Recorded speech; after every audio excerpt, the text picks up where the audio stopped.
Ağam sizden bir maslahat soracaktım. Soracağım.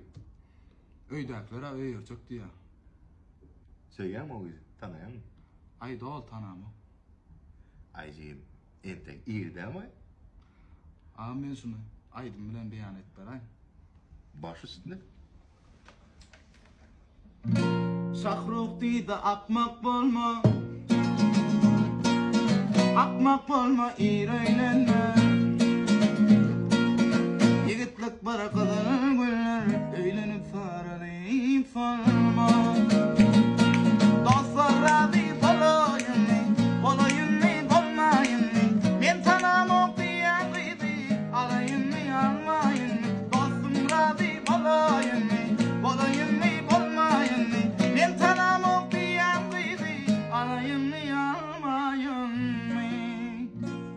Hormatly muştaklar. Kemalcığım näme etsin?